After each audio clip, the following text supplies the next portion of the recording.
There is an invisible world.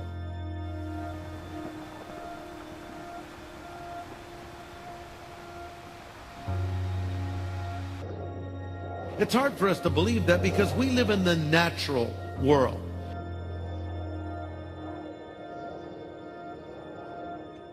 We relate to what we can see with our eye, what we can hear with our ear, what we can reach out and touch. But the Bible teaches there is a supernatural world, an invisible world, and that is the realm of God. That is the realm of angels.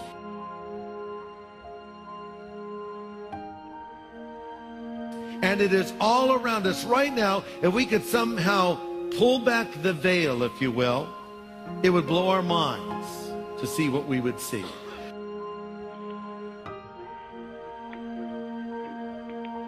To see the angels of God at work.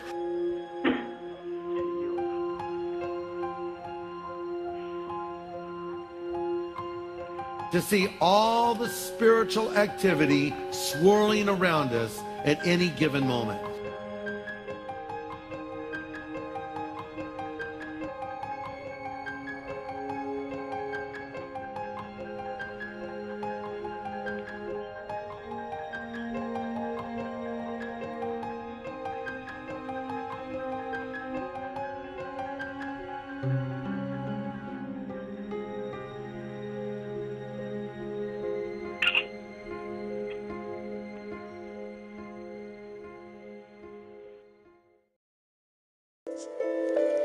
One frosty evening in December 1981, Roy Godwin was driving with his wife and children. We were travelling on a main road, quite a wide main road, through a forest. And suddenly there were 4 headlights side by side, immediately in front of us, one car overtaking the other. I instinctively pulled the car to the left onto the grass verge, but the car that was in front of me hit us head on. It was very serious indeed. I was quite clear that I was dying. Both the police and an ambulance came. Smoke started to come up from the front of the car, and they needed to get everybody out. They couldn't get me out because I was well and truly trapped in there. Roy believes that whilst he was waiting to be freed from the damaged vehicle, something quite miraculous happened. I was alone in the car. Suddenly through the darkness came a figure, and he walked very steadily and clearly straight between the trees, through the forest, which was impenetrable, certainly at that time with brambles. But he walked in a straight line, straight to the side of the car. And he climbed in. The seat was covered with broken glass, but he simply sat there. He was wearing a coat with a hood up, didn't see his face, but he put his arm straight across my shoulder. It felt as though I'd been plugged into the mains. This incredible force and power was just continuously flooding through me. After a while, the ambulance men came over and said that they were taking my family off to hospital. And at that point, this person who was sitting by me climbed out of the car and said with a very strong and clear voice, "Stop." And he said to the ambulanceman, "You're to bring his wife over here to him." And they brought her over to me. And then he spoke to me. He said, "Man, you are to know that your wife and children and you as a family will be together again and whole, and you are to disregard anything else that anyone tells you." What was the reaction of the doctors when you got to hospital and they saw your injuries?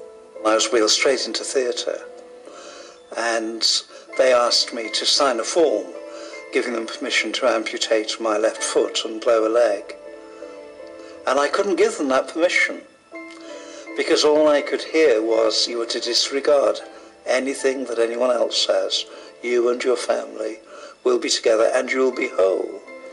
And so I didn't have my foot amputated, and I have it today, and we're doing very well together. One of the things I was concerned was that because of the seriousness of my injuries, I dreamt it all, as it were. But some weeks after the accident, the police turned up unannounced. And they had two questions. Given the extent of the damage to the car, they wanted to know whether I had any explanation as to how it was that I was still alive. And then their second question was about the figure who was in the car with me, who had carried such authority that they had unhesitatingly obeyed it. It seems to me as though God sent an angel to help me. I knew I wasn't abandoned. I knew I wasn't on my own. I was clear that God was going to carry me through where I was, and I felt loved.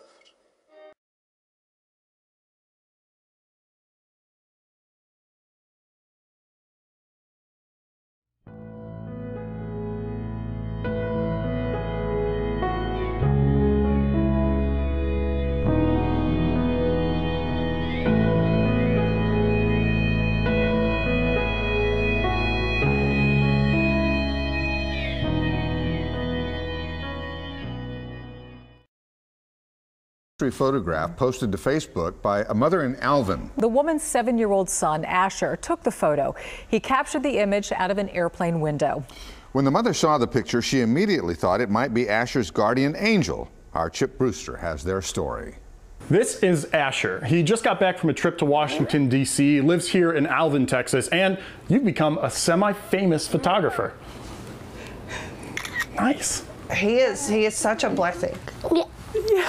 It wasn't until Carrie Lyles gave birth to Asher 7 years ago that she learned he had Down syndrome. It's something the family has embraced since day one. We did name him Asher with the 2 capital A's because of the extra chromosome. Oh! We couldn't ask for an awesomer kid. Who takes some awesome pictures.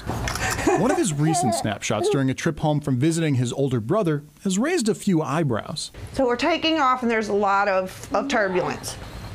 And he's sitting next to me and he's like, ugh. Of course, when he sees the phone, he wants it. He, starts taking pictures and I'm like, cool, because that's kind of distracting him. So I'm going through and I'm holding my thumb on there and I'm like, check, check, check, check, check, check, check, delete, check, check, check, check, check, check, delete, check, check. Whoa, what is that? And as soon as I got internet service, I'm like, post that to my Facebook and I'm like, y'all, look at this picture that Asher took. What the heck is this? Comments poured in, each with a theory, but Carrie has her own belief. Asher has always had something. If it's his guardian angel, if it's someone watching him. I guess we'll never really know what exactly it is, but I do know for a fact it was out the window of the airplane. He took it, and it's an iPhone picture, and it's real. A poll that was conducted by Time magazine revealed that a whopping 69% of Americans believe in the existence of angels. That's almost 70%. And 48% of Americans believe they have their own guardian angel. And 32% even said that they had felt some kind of angelic presence in their life at some point. And I think one of the reasons we believe in angels is because we've all had those close brushes with death. We've had that moment that could have gone the wrong way, where we just barely missed that car, or we just barely got through that situation, and we wondered, was that an angel that delivered me? Was that an angel that intervened on my behalf? Earlier this week, we showed you a photograph of what some believe is an angel. It was on a frame of film from a disposable camera. What appears to be an angel shows up in a snapshot taken by Brian Roth of Herculaneum. He's the proud grandfather of Blaine Thompson, who posed with teammate Hayden Voelz after their team won a youth football game Super Bowl. His son, 20-year-old Kyle Luatters, was on his way to the field when he died in a fiery crash with a semi-truck on Highway 40 east of the Winghaven exit. On Thursday, Dad saw our angel story. I'm sure there'll be people that will dispute it, but that's okay, because, and hopefully there's a lot of people that this touch and gives them faith that there is something afterwards. 11-year-old girl feels as if she shouldn't even be alive right now, but she is very thankful that she is. 2 pit bulls attacked Sarah Beth McAdams while she was riding her bike in East Toledo. Well, she is in a lot of pain, as you can imagine, and feels horrible. But after speaking to Sarah Beth, I found she is a very strong young girl. Tonight I asked her what was going through her mind during the attack. That I was gonna die. But some angels came down, they saved me, and I knew that Jesus sent angels. Now, at times, Sarah Beth did her best to hold back tears, but as you can imagine, this was a tough ordeal for anyone, let alone an 11-year-old girl. Tonight, Quincy police say it's amazing. A 5-year-old boy survives falling from a 7th-floor condo window. And he not only survives, he's expected to be fine. WBZ's Jim Smith has the story tonight. Well, as we all know, situations like this one usually do not have a positive outcome, but this one looks like an exception. This little boy fell a long way, but he survived. Between like the corner of the bushes over there. Muhammad Khan shows us the spot where a 5-year-old boy landed, a child who tumbled 7 stories after falling through a screen. Incredibly, the little boy is not believed to be seriously hurt. Muhammad actually saw the boy fall right past his own window. I heard something by my window and it fell down like really fast. So I thought it was like something random, so I just ignored it. And then a few seconds later, I heard the lady screaming like at the top of her lungs. And I actually saw a kid on the ground, so I was like, oh my God, a kid fell. Then I went back to the balcony, and then I actually saw the kid like get up, and he started walking. His fall was broken by the screen he fell through and a shrub. He's expected to be okay. Neighbors at Captain's Cove condos in disbelief. It is like a miracle. I think his guardian angel was definitely there. It was his blessed day. An angel caught him. Didn't even get a broken bone. It's like a miracle. One former FBI employee was among the first responders at the Flight 93 crash site. In the past 10 years, she's never been able to go back there. Now she's sharing her story and one unusual thing she says she saw. Lily Leonardi spent years working as a street cop, but nothing prepared her for what she saw in that field outside Shanksville 10 years ago. There was stuff hanging out of the trees. There was debris everywhere. It felt like somebody sucked the life right out of me. And then she says she saw something remarkable. The angels started appearing on the perimeter of the crash site. That's right, the FBI official says she saw angels, dozens of them, at the Flight 93 crash site. They were dressed as if they were in warrior garb, like a Roman centurion. And there were so many of them you couldn't see their faces. At the time of the disaster, Leonardi was the Community Affairs Coordinator for the FBI in its Pittsburgh division. When she initially arrived at the crash site, she told the Associated Press that, quote, "The biggest thing for me is that there were no bodies there. I'm used to crime scenes, but this one blew me out of the water. It just looked like the ground had swallowed up the plane. That's when I started seeing these shimmery lights," she said, "and it was kind of misty. And that's when I first saw the angels there. And I didn't say anything to the guys because you can imagine if I would have said I just saw angels on the crash site, they'd have called the office and they would have said she's lost her mind, tell her to go home." So Leonardi kept what she saw to herself for nearly 2 years. Then she finally told others, including her former FBI supervisor, Kenneth McCabe. "I believe her," McCabe told AP. "I know she believes 100% that's what she saw. I know she's a sane person, so I'm not going to discount what she says she saw." A Harrison woman barely got away when her 2003 Chevy Impala exploded. For KY3 News, I'm Steve Grant. I'm Lisa Rose. There's no other way to look at it because I wouldn't be here if they hadn't stopped. And I know that, so, yeah. Heather Fleming can tell you her story because 2 men saw what she couldn't. I had no intention of getting out of that car. And I would have been in it. While driving home on Highway 65, Heather says her gas pedal wasn't right. It made a little bit of a noise. She pulled over and waited for her boyfriend to pick her up. Next thing I know, out of the corner of my eye, some guy is running over. He's like, "Fire, fire." And I'm like, "What?" And so I got my purse and I came out and I kind of looked underneath and he's doing this. He goes, "Go, come on, come on, come on, come on." I mean, I'm talking out of the movies is what it looked like. And then the whole thing exploded. Was there a big boom? Big boom. Yes, big boom. And it goes to show that everything was destroyed right in here. Heather says she did not know her car was under a safety recall for an underhood fire risk. She's stuck with the tow bill and borrowing a friend's car. But she'll tell you she's blessed because of two strangers. I know that they were angels, and they saved my life. And I wish I would have gotten their names. Hello, Sid Roth here with Bruce Fanata, and Bruce had a 10,000-pound truck fall on him. Literally, he thought his body had been like guillotined in half. What happened is he was crushed. I mean, you were crushed almost like a pancake. Yeah. What happened next?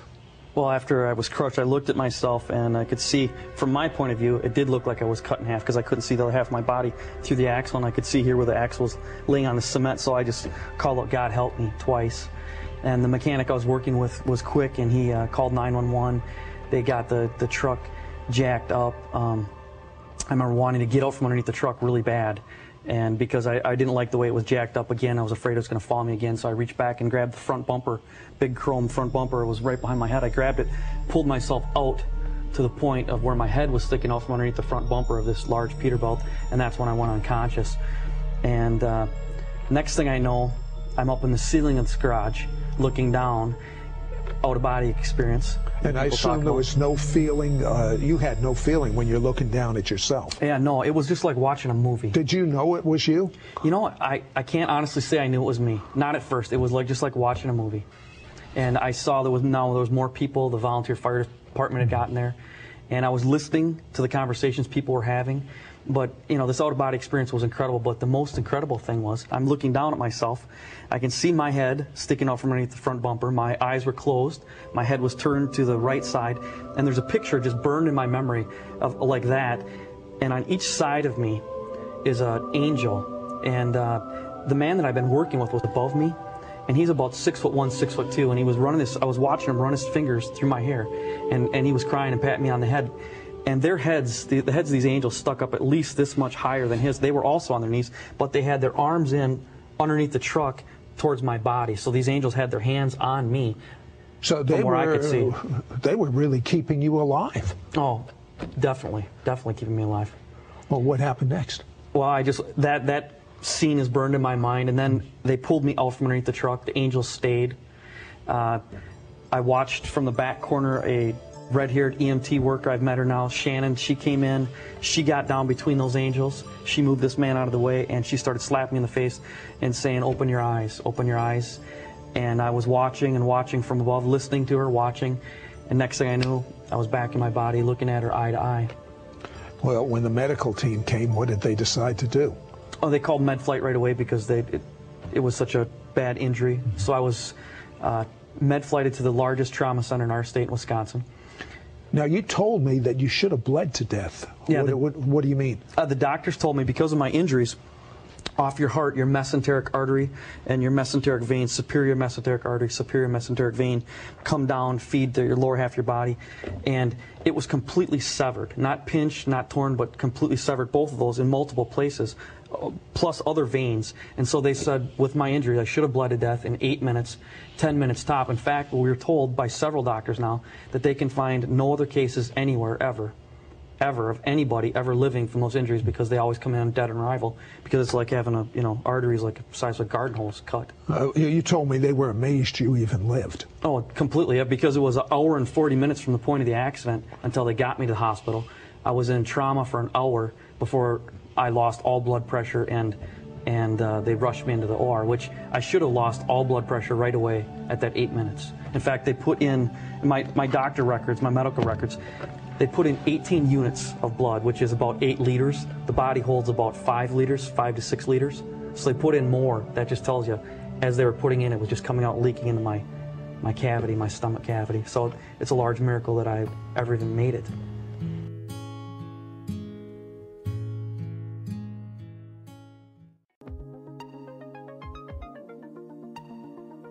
Thank you for watching. We would like to thank our viewers and subscribers for watching our videos. We appreciate all the encouragement and feedback. This channel really means so much to us. Our prayers are with you all. Please support Shattered Paradise by purchasing a t-shirt from our shop, Apparel Dime, on Spreadshirt.com. Now you can wear your faith on your sleeve. The shop features faith-based t-shirts for men, women, and kids. The link is in the description below. Thank you, and God bless.